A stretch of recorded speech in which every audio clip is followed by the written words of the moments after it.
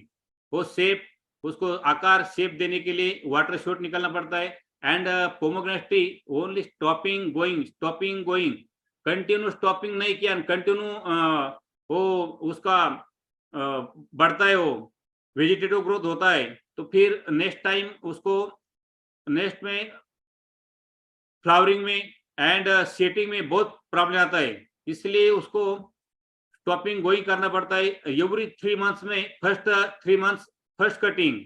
And उसको not support देने का नहीं। पोमोग्रेनेट ट्री को जो सपोर्ट देते, वो सपोर्ट वो एकदम डर्टी सपोर्ट देने के बाद वो ट्री बराबर बनता नहीं, उसको फ्रूट अच्छा आता नहीं, और वो कभी कभी बाद में उसको तकलीफ होता है। वो विदाउट सपोर्ट फुल एनर्जी में ट्री बनता है।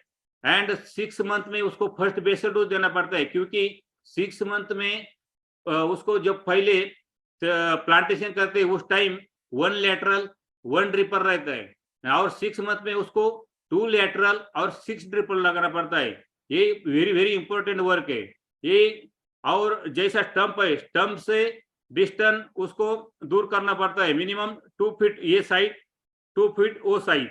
और वो जो 3 ड्रिपर है, 3 ड्रिपर के पास 6 मंथ वो बेसल डोज डालने के बाद 2 लैटरल करने के बाद उसके 6 ड्रिपर के पास 6 प्लांट मैरीगोल्ड का किया, तो पोमोग्रेनेट को जो 3 ईयर तक जो निमेटोड का प्रॉब्लम आता है वो आता नहीं। वो प्लांट लगाने का, वो प्लांटेशन करने का पोमोग्रेनेट के नियर में जो सीड ड्रिपर है उधर और मैरीगोल्ड का, उसका जो रूट है वो रूट जमीन में एक स्मेल रहता है, उसमें जो ऑर्गेनिक जो पॉइजन रहता है वो पॉइजन जमीन में जाने के बाद टोटल जो निमेटोड्स टोटल उसका एंड हो जाता है। वो 3 ईयर तक उधर आता नहीं। उसके बाद में ये ट्री को 12 मंथ में इसको rest before rest parade start करना पड़ता है, इसलिए उसको फुल बेसल डोज देना पड़ता है।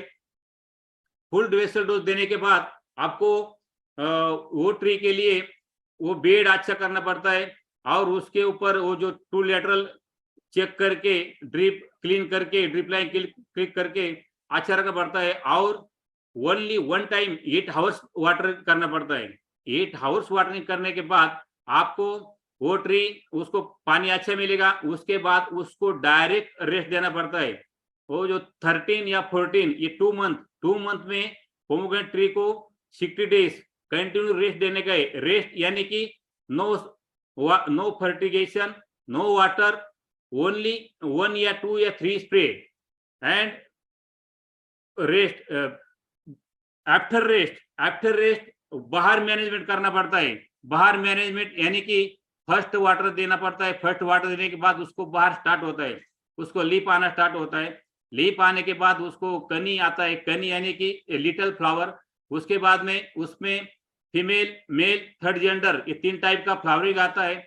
और जो जमीन में सॉइल कार्बन अच्छा होगा, सॉइल अच्छा होगा, उसमें जो फीमेल है एक स्ट्रॉन्ग फीमेल निकलता है। और जो जमीन ज्यादा केमिकल में यूज किया होगा पहले फर्टिलाइजर से, उसमें कार्बन डाई होता है और उसमें क्रॉप अच्छा नहीं आता। ये होने के बाद 14, 15, 16, 17 ये 3 मंथ में उसका फ्लावरिंग, सेटिंग और थिनिंग ये तीनों काम खत्म हो जाता है। ज्यादा फ्रूट रखने से ये प्लांट सक्सेस होता नहीं, उसके ऊपर थिनिंग करना पड़ता है। फर्स्ट ईयर में ओनली 60 फ्रूट चाहिए तो एक पर ट्री के ऊपर, और वो 60 फ्रूट जैसा सक्सेस होता है उसको कुछ भी डिसीज आता नहीं, वो हेल्दी रहता है। और plantation to first harvesting only 21 month में कम डन हो जाता है। 21 मंथ में फर्स्ट क्रॉप डन होता है और आफ्टर एवरी ईयर 1 क्रॉप लेने का है। उसमें बाहर आता है, उसको लोग बोलते हैं मुर्ग बहार, कोई बोलता है हस्त बहार, कोई बोलता है अंबिया बहार, यानी कि ये जो 3 बहार है। लेकिन अंडर माय गाइडेंस नॉट ये मुर्ग बहार यूज, नॉट अंबिया बहार यूज, नॉट हस्त बहार यूज, 8 बार बोलते हैं, यानी कि नॉट ये मुर्ग, नॉट ये अंबिया। बीच में जो आता है जिसको कोई पकड़ता नहीं वो बाहर फार्मर ने पकड़ने का और 100 के ऊपर 200-300 rupees per KG pomegranate market में सेल करने का। या ऐसा 21 मंथ में फर्स्ट क्रॉप सक्सेस होता है। और एवरी ईयर में 1 क्रॉप आपको लेना है। एवरी ईयर में 1 क्रॉप लेने का, फिर नेक्स्ट ईयर में रेस्ट जो देना है वो 90 डेज तक रेस्ट दे सकते हैं। रेस्ट देने के टाइम जैसा ट्री बिग बनता है उसको रेस्ट देने समय उसको स्लोली वाटर कम करना पड़ता है। और फुल 90 डेज में भी 3 टाइम उसको 1 आवर्स पर मंथ में 1 आवर्स वाटर देना पड़ता है, नहीं तो ट्री डायरेक्ट ड्राई हो जाता है। नेक्स्ट। ओके, क्योंकि हमारे पास ज्यादा टाइम नहीं है और 4 बज गए हैं, तो 4 बज गए, मैं अपना जस्ट time 1-2 क्वेश्चंस और लेती हूँ मैं। Okay. Okay, so what are the key factors to consider when selecting pomegranate varieties for planting? Variety जो सिलेक्ट करने के time 3-4 variety, Solapur red variety है एक, एंड मस्कत है, आरक्ता है, मुर्दुला है, ये 3-4 वैरायटी है। लेकिन सबसे बढ़िया नंबर 1 वैरायटी सुपर भागवा या भागवा या सुपर भागवा, दोनों में कुछ अंतर डिफरेंस नहीं है। वो नॉर्मल वो मार्केटिंग के लिए वो प्लांट सेलिंग के लिए उसको सुपर भागवा करके वो सेल करते हैं। बट वो जो भागवा वैरायटी है वो ऑल इंडिया में एंड ऑल वर्ल्ड में उसको डिमांड है। उसका फ्रूट कितना एक 50-40 डेज तक उसको नुकसान नहीं होता। और उसमें टोटल विटामिन, सबसे ज्यादा विटामिन भगवा वैरायटी में है। और वही वैरायटी जैसे आप डिसीजन लेते हैं, तो हमको अभी वही वैरायटी लगाने का है जो सुपर भगवा या भगवा है, भगवा वैरायटी लगाने का है। वो वैरायटी लगाने के लिए एक गुटी या टिश्यू, उसमें कलम जो आता है, प्लांट आता है, वो गुटी में बनता है। गुटी इज नंबर 1। गुटी प्लांट साइज बिग साइज होता है और स्किन तगड़ा होता है, स्किन भी एकदम हेवी होता है फ्रूट का। बट गुटी में प्रॉब्लम क्या है, गुटी जो बनाने वाले लोग हैं वो बैक्टीरियोब्लाइट का ट्री के ऊपर भी गुटी बनाते हैं, इसलिए फार्मर को नुकसान होता है। इसलिए वो जेन टिश्यू वो भी अच्छा है, वो यूज किया तो प्रॉब्लम नहीं आता है। जब बैक्टीरियोब्लाइट आता है तो गुटी के ऊपर भी आता है और टिश्यू के ऊपर भी आता है। Next question. Okay. What is the best time of the year to plant pomegranate trees?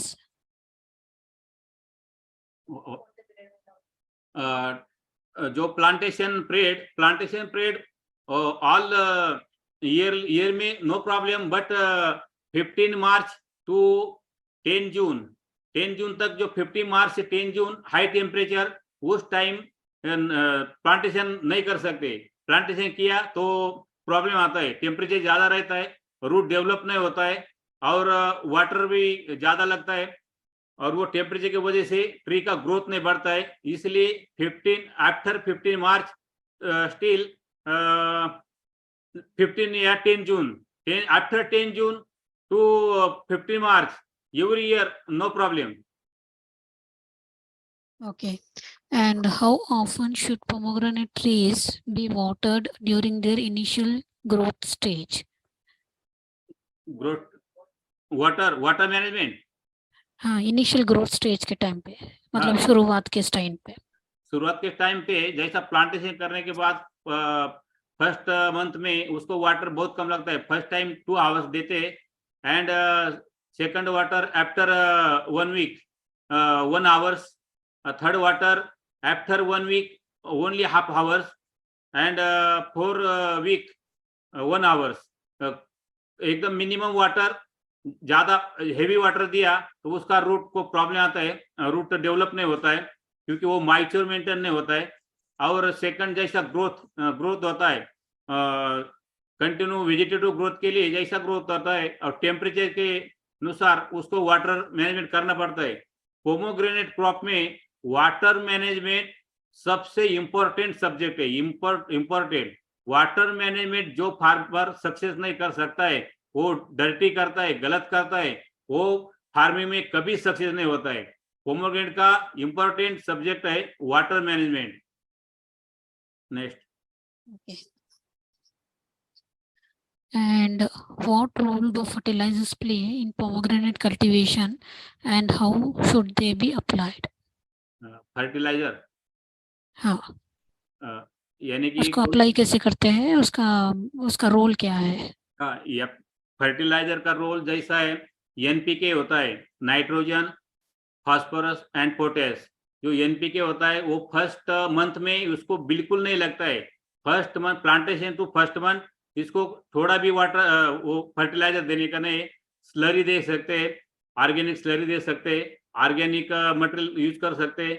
Second month में जैसा उसका ग्रोथ होता है, केन चलता है, उस टाइम उसको नॉर्मल फर्टिलाइजर चालू करना पड़ता है। वो सम प्रमाण में करना पड़ता है, जैसा 19 ऑल है उसको फर्स्ट में यूज करते हैं। नहीं तो बाद में जैसा केमिकल फर्टिलाइजर जो अपना डीएपी आता है, डाई अमोनियम फास्फेट 1846 वो यूज कर सकते हैं। उसके बाद में ज्यादा से ज्यादा हम तो ऑर्गेनिक यूज करते हैं। जो ये जो है ये डायरेक्ट फर्टिगेशन से मंथली 2 टाइम देते हैं एनपीके, और कैल्शियम देना पड़ता है उसको। बाद में ट्री को ग्रोथ होने के लिए कैल्शियम की जरूरत होती है। पोमोग्रेनेट ट्री को कैल्शियम बहुत ज्यादा लगता है और ऑल माइक्रोन्यूट्रेंट लगता है, जितना माइक्रोन्यूट्रेंट है वो सब लगता है, जैसा मैग्नीज, जिंक, बोरान, बोरेक्स, मैग्नी और मोलिब्डेनम, आयरन, ये सब स्लो थोड़ा थोड़ा नॉर्मल देना पड़ता है। और पोमोग्रेनेट का जो लीफ है, ये पोमोग्रेनेट ये this is a not tree, this is a not vegetative यानी वेल वर्गीय crop. but only pomegranate is bush वर्गीय क्रॉप, वाइल्ड क्रॉप, जंगली क्रॉप। तो इसको, इसका जो लीफ है, इसको वाटर कम क्यों लगता है? इसका लीफ में जो एनर्जी होता है वो क्लाइमेट से जितना वाटर है वो वाटर खींच लेता है, इसलिए इसको वाटर मैनेजमेंट सबसे इंपॉर्टेंट होता है। Next. Okay. Okay, Mr. Bala Sahib, I don't see any more questions from our participants. So now we have come to end of question round. On behalf of agricultureinformation.com, we like to thank you for the presentation and answering all the questions in depth. And we also like to thank all the participants for joining this meeting. The meeting will now be closed. Okay. Thank you, madam. Welcome. You're welcome. Thank you.